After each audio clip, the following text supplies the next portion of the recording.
नमस्कार। आज हम बात करेंगे शची, जो देवराज इंद्र की पत्नी है।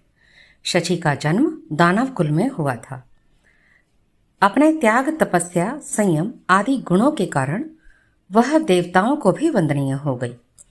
शची के पिता का नाम पुलोमा था, जो दानव कुल के वीर थे। इन्हीं के नाम के कारण शची को पोलोमी और पुलमजा भी कहते हैं।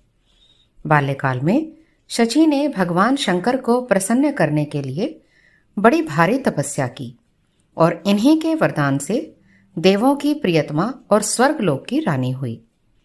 शची आदि शक्ति की कला मानी गई हैं। वह स्वयंवर की अधिष्ठात्री देवी भी हैं।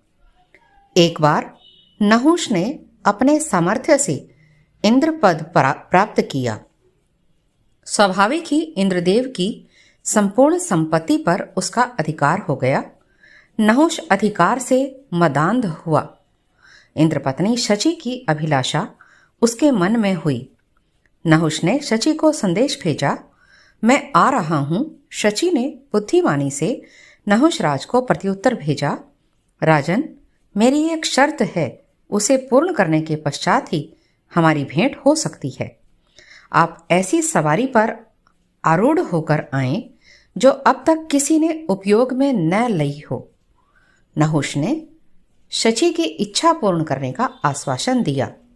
उसने सप्तऋषियों के पीठ पर सवारी की और इंद्राणी के भवन की ओर प्रस्थान किया। कामांध नहुष राजा ने रास्ते में ऋषियों को बार बार शीघ्रता से चलने के लिए कहते हुए सर्प कहकर अपमानित किया। इस प्रकार नहुष को मर्यादा का अतिक्रमण करते हुए देख क्षमाशील महर्षि के मन में भी क्रोध की ज्वाला भड़क उठी।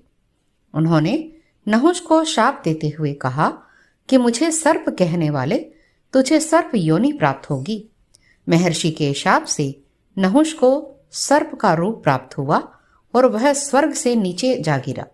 इस प्रकार शची के सतीत्व की रक्षा हुई। इंद्र जब असुरों के साथ युद्ध के लिए जाता, तब शची इंद्र के हाथ में रेशम के धागे की रक्षा बांधकर आरती उतारती थी। शची अपने स्नेह, सतीत्व और सदिच्छा के बल पर इंद्र की रक्षा करती थी। इसी परंपरा का परिवर्तित रूप आज के हमारे रक्षाबंधन पर्व में दिखाई देता है। स्नेह और सदिच्छाओं द्वारा